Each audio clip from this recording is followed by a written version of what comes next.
One big bad evil guy coming up.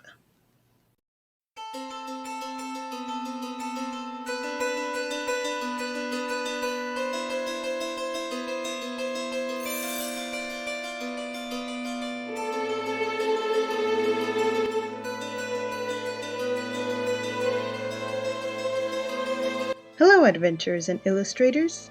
I'm your host, Bettimus. I've had this video sitting around for a while, but I finally got myself to finish it. It is an old Inktober video, so that's why the illustration will be simply in ink. But first, I do have to get the composition and design going in a simple pencil sketch. This is an evil character, so I want a menacingly confident stance. Hi Voltron, how's it going?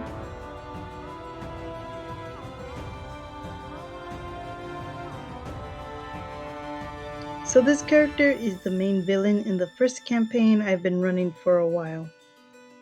The games I run are homebrewed, so this baddie is also a homebrewed Wraith Lord.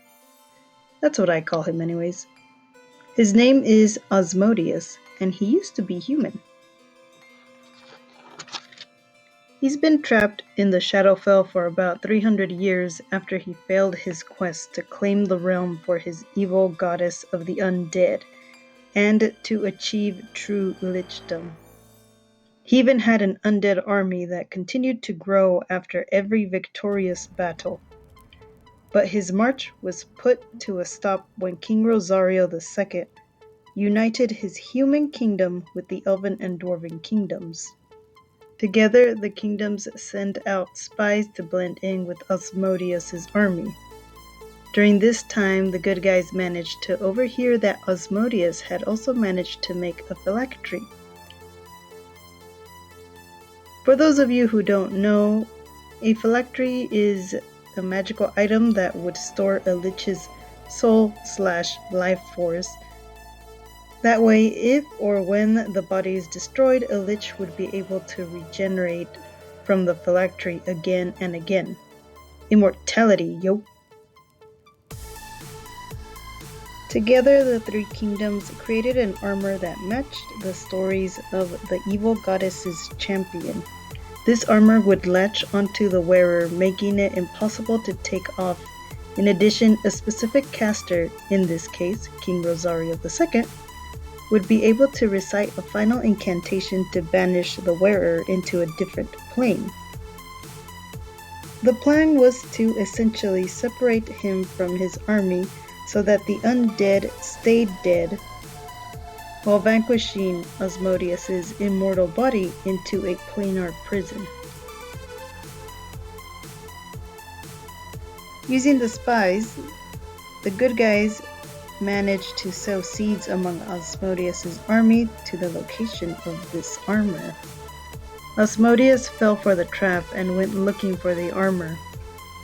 The winding dungeon's traps in which the armor was placed managed to get Asmodeus by himself when he donned the armor. King Rosario had been hiding in the room, waiting for the right moment to cast the final incantation that would exile Asmodeus to the Shadowfell. However, Asmodeus would not go out without a fight.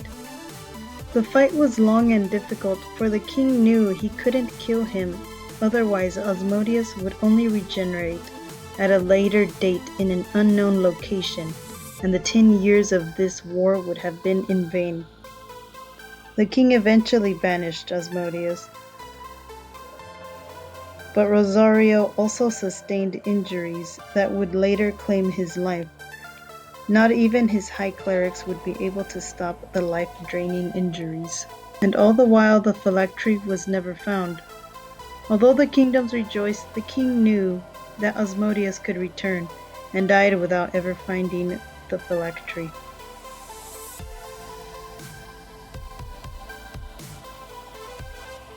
Fast forward about 300 years, and now we've caught up with my players' adventuring group. Through a series of hag encounters, they manage to find a cultist disillusioned to think he can summon his god of decay through a specific ritual. The party fought through shadow creatures and drake-like horses, finally confronting the cultist and killing him, but it was already too late. The cast had taken place where Asmodeus was banished, which was also the location of the last battle lost to history. Asmodeus emerged from the Shadowfell, his form now a wraithing shadow with a sunken face and whispering hair. He tells the party he's going to finish what he started and made his escape. After the party exited the dungeon, they were greeted by an old gnome woman named Raquel. She tells the party that she is part of a secret group that King Rosario II put together before he died. They called themselves the King's Few. They were tasked with the keeping of the sword made to specifically end Asmodeus regardless of phylactery, called Daybreak. A mission or few later, the group has the sword in hand. They even managed to give Asmodeus a scare in the race for the sword. During the race for the sword, they discovered that Asmodeus had a hag coven who have been planning for his return, and they were behind the cultists' disillusionments. After the fight, the players find out that the sword was sentient and in fact was King Rosario II, who had managed to store his soul in the blade right before he died. He explained to the players that Daybreak has to be the final strike on Asmodeus in order for his plan to work. On the final strike, as Asmodeus' physical body untethers itself from the phylactery, Rosario will grasp that life force and pull the soul out and drag Asmodeus to hell himself. Armed with this information, the group is now setting out for what may be the final confrontation with Asmodeus. After all, Asmodeus himself challenged the group to stop him from raising his armies again during the Autumn Festival, back in his hometown. We'll see who comes out victorious.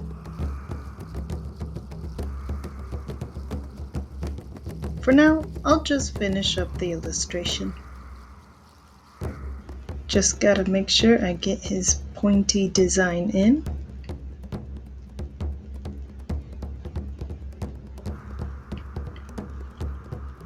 He spent so much time in the Shadowfell with this immortal body, but even time withers away the body. I wanted it to show with his sunken face and eyes, but I still wanted him to come across as menacing.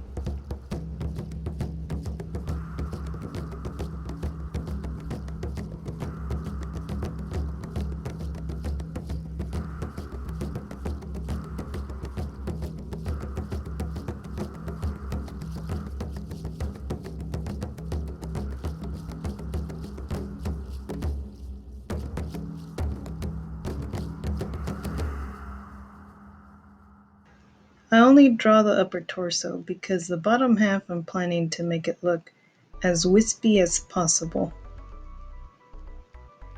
Or ghostly, wraithy.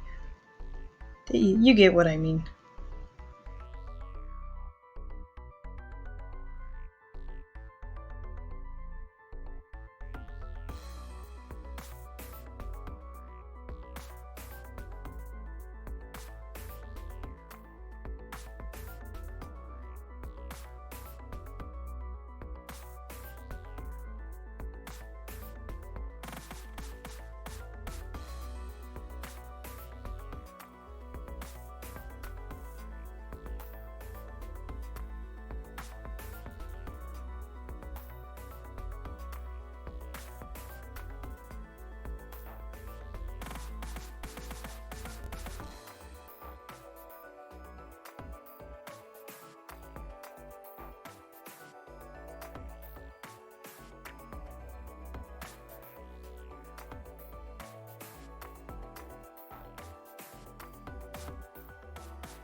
I switch out to a brush pen to create this smoky, wisp-like design. I start off by making a lot of swirls, but I end up filling them in anyways.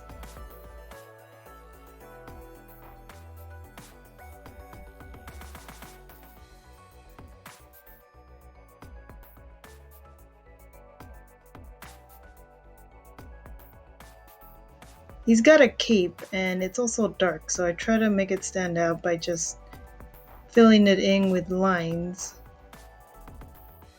to create a different texture from the swirls.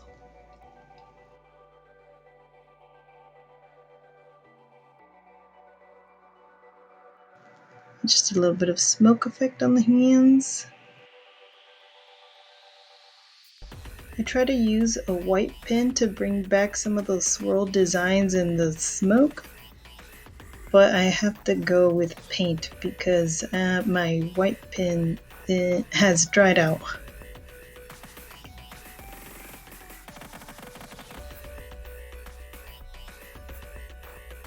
And he's done.